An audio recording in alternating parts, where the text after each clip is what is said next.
పండగ సీజన్ వచ్చేస్తోంది సరికొత్త కలెక్షన్స్ తో. అకేషన్ ఏదైనా షాపింగ్ అంటే ఎస్ఆర్ షాపింగ్ మాల్ లోనే. Right now I'm with Allari Naresh గారు. 2012 వరకు మీ హవా బాగా నడిచింది. 2013 నుంచి 19 వరకు వరుసగా ఫ్లాప్స్. ఆ టైంలో వాట్ వాజ్ యువర్ పొజిషన్ అంటే? Too much is two mad అంటారు. ఒక గమ్యం చేసినప్పుడు అక్కడ నేను కొంచెం రూట్ మార్చి ఉండాల్సింది. శంభో షో చేసినప్పుడు ఆ సినిమా బాగా మంచి పేరు వచ్చినప్పుడు అప్పటి నుంచి చిన్న రూట్ కామెడీ నుంచి మార్చి ఉండాలి. ఆడియన్స్ విధానం కూడా మారిపోయింది సినిమా. ఇదివరకు మనకేంటంటే ఫ్లాప్ హిట్ యావరేజ్. ఇవాళ ఏమైందంటే హిట్ ఫ్లాప్ అయిపోయింది కానీ యావరేజ్ సినిమా లేదు. పల్లె రైల్వే కాలనీ, ఆల్కహాల్, ఈ 2 సినిమాల తర్వాత back to back I'm doing comedy films. F1 F2కి Venkatesh garu and me combination అంటే వరుణ్ తేజ్ గారి రోల్ మీరు చేయాల్సింది టాక్ ఉంది బయట. వెంకటేష్ గారు కామెడీ టైం, సో డెఫినెట్గా I would love to work. చాలా మంచి యాక్టర్ కదా ఆర్ఎన్ రాజేష్ గారు. ఎందుకు సినిమాలు మానేయడానికి రీజన్ ఏమన్నా బలమైన రీజన్ ఉంది? అతను ఎప్పుడు మానలేదండి. ఇప్పుడు ఏమవుతుందంటే ఇక్కడ all about when your trade and everything depends upon success అండి. నాన్నకి జాయింట్ ఫ్యామిలీ అంటే బాగా ఇష్టం కదా. ఇప్పుడు ఎందుకు అన్న మీరు సపరేట్, అమ్మ సపరేట్ ఉంటున్నారని? అవునండి. లడ్డూ బాబు మీ మేకప్ ఒంటి మీద 14-15 kgs మేకప్ వేసేలా? 32 kgs. 32 kgs మేకప్ ఒంటి మీద. లావు ఉన్నప్పుడు జంప్ చేస్తే వస్తుంది చూడండి. దానికోసం డిజైన్ బాడీ సూట్ అండి. So that was like nearly about 18-19 kgs. Ganesh garu కూడా కామెంట్ చేశారు కదా, ఒక సినిమా హిట్ అవ్వగానే ఒక్క సినిమా హిట్ కొడితే లోకేష్ కనకరాజుని తీసుకురా, ఎస్ఎస్ రాజమౌళిని తీసుకురా, సుకుమార్ని తీసుకురా, అనిల్ రావుపూడిని తీసుకురా, ఇంకెవరిని తీసుకొస్తావనే ఈ రోజుల్లో కొత్త మట్టిలో మాణిక్యాలు నేర్కొని నిలబెడుతున్నాడు చూడండి. అందరికి ఒక్కొక్క ఒపీనియన్ ఉంటుందండి ఇండస్ట్రీ మీద. నాకు ఒక ఒపీనియన్ ఉంది, ఆయనకు ఒక ఒపీనియన్ ఉంది. ఐ థింక్ ఫ్యాక్టరీకి అదే కావాలి. ఎందుకంటే మీరు అన్నప్పుడు మీది లడ్డూ బాబు మీ మేకప్ ఒంటి మీద 14-15 kgs మేకప్ వేసేలా ఉంటారు. 32 kgs. 32 kgs మేకప్ ఒంటి మీద. ఈ లావుగా ఉండేదంతా కూడా మేకప్ సార్? ఇదంతా మొత్తం బాడీ అదే. చేతులు వచ్చి 2.5 kgs అండి. కాళ్ళు వచ్చి 2.5 kgs. మిగతా అంతా దాని ఏమంటారంటే బాడీ మొత్తం అంతా వీ హ్యాడ్ అంటే పరిగెట్టినప్పుడు ఫోల్డింగ్ రావాలి ఉంటాయి కదా, జంప్ చేసినప్పుడు లావు ఉన్నప్పుడు జంప్ చేస్తే వస్తుంది చూడండి. దానికోసం డిజైన్ బాడీ సూట్ అండి. So that was like nearly about 18-19 kgs అండి. అది అప్పా టోటల్ గా అరౌండ్ 32 kgs. మీరే ఉండేది 50-55 ఉంటారేమో. అప్పుడు మీరు 32 kgs మేకప్ ఒంటి మీద వేసుకొని నడిచారు సినిమా అంతా. What about face sir? Face మీద ఫేస్ తక్కువేనండి. Face is like very light అండి. ఒక 2.5 నాట్ ఈవెన్ 200 ఒక 250-300 grams అంత ఉంటుందండి. ప్రాస్థెటిక్ ఇక్కడ నుంచి ఉంటుంది కాబట్టి. బట్ టఫెస్ట్ ఫిల్మ్ అండి. అంటే బాగా కష్టపడిన సినిమా అండి అది. అంటే physically mentally it was very challenging film for me. Pre release ఈవెంట్లో చెప్తారు అన్ని కేజెస్ వేసుకొని అంతేనా? I just wanted to show. Ravi గారు వచ్చి డిడ్ వాంట్ ఈవెన్ ఎందుకు మనం ప్రాస్థెటిక్ వేస్తున్నాం తెలియకూడదు అన్నారు. బట్ నేను అన్న కాదండి, ఆడియన్స్ తెలియాలి. They have to be shock. I'll come first, ఇది వచ్చి రెడ్డి బాబుకి వచ్చి I'll talk, then again I'll go back and I'll change and come back అండి. So I want to know అంటే ఎంత టైం పడుతుంది ఒక ప్రాస్థెటిక్ టు షో ఇట్ అండి. మనకు ప్రాస్థెటిక్ అని చాలా మంది తెలియదు కాబట్టి టు ఎక్స్ప్లెయిన్ ఇట్. కానీ అంత అటెంప్ట్ చేసిన హీరోస్ కూడా లేరండి సౌత్ లో. నేను అంటే అలాంటి ఒక క్యారెక్టర్ హెవీగా కమల్ హాసన్ గారు, విక్రమ్ గారు, సూర్య గారు వీళ్ళందరూ చేయని అంటే విక్రమ్ గారు చేయని ఎన్ని ఉన్నాయండి. ఐ సినిమాకి ఎంత కష్టపడ్డాను. ఇప్పుడు నేను లడ్డు బాబులు దాన్ని చూస్తే కంపేర్ చేసుకుని నథింగ్ అండి. సో లైక్ చాలా మంది ఛాలెంజింగ్ రోల్స్ చేశారు. మొన్న ఒక సినిమా వచ్చిందండి పారంజిత్ గారిది, విక్రమ్ గారు సన్నబడిపోయి ఎంత కష్టం అంటే ఫిజికల్ గా. అంటే ఒక సినిమాకి లావ్ అవటం, సినిమాకి తగ్గటం అంటే it's very. So they are actors అండి. ఎక్కువ తమిళ్ హీరోస్ ని ఫాలో అవుతుంటారా? ఐ ఫాలో ఎవ్రీవన్ అండి. I even follow Gujarati films, I even follow Punjabi films, I even follow Marathi, Malayalam films అన్ని ఫాలో అవుతుంటారు. ఇప్పుడు ఎలా అయిపోయిందంటే సినిమా ఇట్స్ నాట్ అంటే ఇదివరకు తెలుగు సినిమా అంటే తెలుగు స్టేట్స్లో నాడి అనుకుంటామండి. ఇవాళ అలా కాదండి. It's gone beyond the borders. మీరే అన్నారు మంజుబల్ బాయ్స్ మీరు చూసారు, మీరు చెప్తున్నారు. అలాగా ఇప్పుడు మలయాళం సినిమాలు అంటే పంజాబీ సినిమాలు చాలా చూశానండి నేను.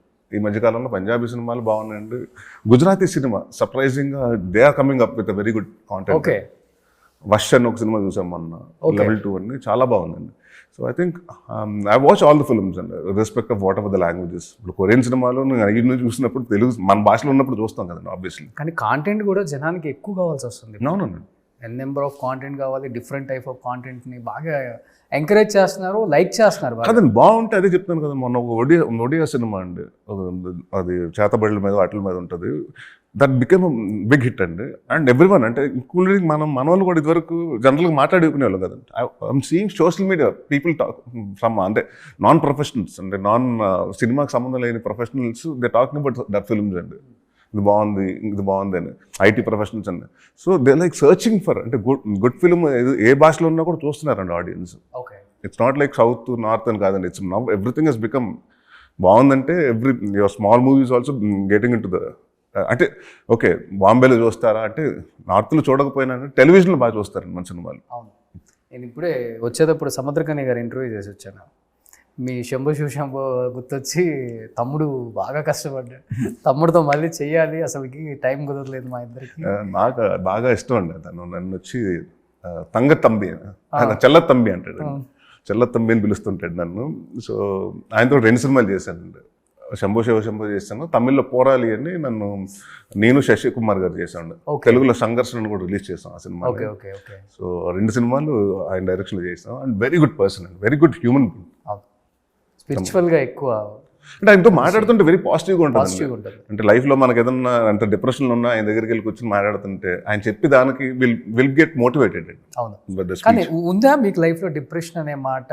అంటే మీ లైఫ్కి ఎప్పుడన్నా అంటే డిప్రెషన్ అన్న పదం కాదు కానీ డెఫినెట్గా దే వాజ్ లో అంటే లో ఫేజ్ ఉంటుందండి. అంటే ఎస్పెషలీ వెన్ ఇట్లా ఫైనాన్షియల్గా లో ఫేజ్ ఉండదు, ఎందుకంటే షార్ట్ డైరెక్టర్ ఫైనాన్షియల్ పక్కన పెట్టండి. It's not only depression, it's not relate only to financial, it's relate మా ఫాదర్ దేర్ అండి. That was my major thing. ఎందుకంటే I was very close to my dad. And అదైన తర్వాత పడుకుంటారంట కదా. అవును, అది అయిపోయిన తర్వాత అండి my film started doing bad. అంటే నాన్నగారు చేయిన తర్వాత కూడా 11లో చనిపోయారండి. 12లో కూడా సినిమాలు సుడిగాడు అని 12లో మా ఆహనా పెళ్ళంటే ఆడినాయండి. దాని తర్వాత వచ్చిన సినిమాలు ఇంకా లడ్డు బాబు, యాక్షన్, అక్కడి నుంచి తెలియకుండా టైం 1 year అయిపోయిందండి. ఆ టైం తీసుకున్నాం. ఇంకా దాంతో ఏమైపోయిందంటే ఆ సినిమాలు ఆడకపోవడంతో ఈవి గారు లేకపోతాం, తనకి సబ్జెక్టులు story selections so everything. So అలాంటిది అనేప్పుడు ఫాదర్ గమ్యం సినిమా కూడా ఆయన వినలేదండి కథ. చాలా సినిమాలు నా సినిమా కథలు నేనే విన్నాను. సో అందరు people use to talk about అంటే ఆయన ఫాదర్ లేకపోతే మనోడు కెరీర్ ఇది అయిపోయింది అంటే that was like only thing. Like it's not that, but okay why are people thinking సరే అనుకుని that was point of time and I was low, not depressed. When my father passed away, 1.5-2 years, it took me time to come out of it and to accept the thing, fact and everything. But never into that. And not like depression అంటే వెళ్ళిపోయి రూమ్లో కూర్చొని పోయి అలాంటి ఎప్పుడు లేవండి. Cinema okay release అవుతుంది బాగాలేదు అంటే ఫస్ట్ డే డెఫినెట్గా ఎవరైనా మీరు హీరోగా చేసి మీ సినిమా రిలీజ్ అయ్యి బాగాలేదంటే కూడా ఆ రోజు ఒకరోజు బాధేస్తుంది కదా మీకు. ఎంతో కష్టపడ్డాం, ఎన్ని రోజులు కష్టపడ్డామని కూర్చుంటామండి, ఆలోచిస్తాం why did we go wrong, ఎందుకు ఆడలేదు. మళ్ళీ మా ఫ్రైడే అయిపోద్దని సాటర్డే సండే, మళ్ళీ మండేకి వచ్చేప్పటికి మళ్ళీ okay we have to start working, what is next. అంతే, అలాగే ఈ ఫ్రైడే మంది కాకపోతే నెక్స్ట్ ఫ్రైడే మంది అని నమ్మకంతో వెళ్ళిపోవటం ఉంది, అదే ఇండస్ట్రీ. సూపర్. సో ఏ హీరోకైనా కానీ మనకంటూ ఒక స్టార్ హీరో ఇన్స్పిరేషన్ లేకపోతే ఫ్యాన్ బై మూమెంట్ డెఫినెట్గా ఉంటుంది కదా. నా ఈ సినిమా ప్రివ్యూ ఈ హీరోకి చూపిస్తే బాగుంటుంది, సెంటిమెంట్గా ఫీల్ అవుతాను, లేకపోతే టైం ఇస్తే బాగుండదు చూపిద్దాం అనుకుంటున్నాను. నేను చెప్తాను కదా, మా ఫాదరు చాలా మంది ఆల్ పెద్ద హీరోలు అందరితో చేశారు, నాకు అందరూ తెలుసు రంజీవ్ గారు కానీ. బట్ నేను ఏ రోజు ఇప్పటి వరకు ఎవరు ఆబ్లిగేషన్ అడగలేదండి. ఎందుకంటే I don't like asking obligation. అంటే నా సినిమా అలా కదండి, ఎన్నిసార్లు ఇప్పుడు నా కాదండి, ఇప్పుడు నాకు మహేష్ బాబు గారు తెలుసు కాబట్టి నా సినిమా ప్రీ రిలీజ్ పిలవండి అంటే కరెక్ట్ కాదు కదండి. ఇప్పుడు ఇట్స్ నాట్ దాట్. అంటే ఆ సినిమా just because we have done a film together కాబట్టి I can take advantage of it. It has to be that way. So I think నాకు ఆబ్లిగేషన్స్ ఆర్ వాట్ ఎవర్ ఇప్పుడు ఈ అందరూ చూసి పడితే బాగుంటుందండి డెఫినెట్గా. ఇప్పుడు సినిమా బాగుందంటే అందరూ చూస్తున్నారు, ఫీట్లు పెడతారు. సో డెఫినెట్గా దాట్ విల్ బి అంటే వాళ్ళంతటూ చూసి పెడితే ఓకేనండి. నేను ఫోర్స్గా రండి కూర్చొని చూడండి నా కోసం బాగుందని చెప్పండి అంటే అది కరెక్ట్ కాదు కదండి. వాళ్ళు ఎనీథింగ్ అంటే ఇప్పుడు మీరు ప్రివ్యూ చేసేవండి, నా సినిమా పిలిచి మేము రోజు రా అంటే మీరు వస్తారు, వచ్చి బాగోపోయినా ఏమంటారు, ముఖస్థుతి కోసం బాగుందని వెళ్ళిపోతారు కదా. అది ఇట్స్ నాట్ దాట్ అండి.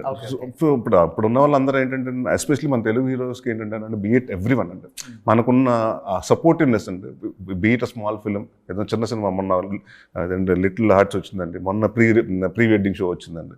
సినిమా అందరూ ఎవ్రీ వన్ ఇస్ సెలబ్రేటింగ్ కదండి. All the directors are celebrating, all the actors are celebrating, and everyone read positive reviews about the films and everything. So that's the support. అంటే last అండి బయట ఒక talk అయితే నడుస్తుంది, ఈ pan India pan world వచ్చిన తర్వాత హీరోస్కి మధ్య యూగోస్ ఒక కొంచెం తారాస్థాయికి వెళ్ళిపోయాయి. నేను గొప్ప నేనెంత నువ్వెంత అనే స్థాయికి వెళ్ళిపోయింది అనే మాట నడుస్తుంటుంది. అగ్రియా మేడం అది? లేదండి, everyone has their own market అండి. ఇప్పుడు నాకే ప్రాబ్లం ఉంటే ఇప్పుడు ఏమవుతుందంటే మొన్న ఏదో ఒక లాస్ట్ టైం ఒక ఇంటర్వ్యూలో మీ కథలు చెప్పాలంటే అలా అంటే నా మెయిల్ ఏదో చెప్పాను, పంపిస్తున్నాను. ఇప్పుడు ఏమవుతుందంటే రోజు నాకు ఒక అతను పంపించాడు, మనం చూస్తే 120 కోట్లు అవుతుందండి బడ్జెట్. అసలు ఫస్ట్ థింగ్ నరేష్ మీద బిజినెస్ ఎంత అవుతుంది, అంత ఎవరు ఇన్వెస్ట్ చేస్తారు. So it's not about everyone wants to make a pan India film.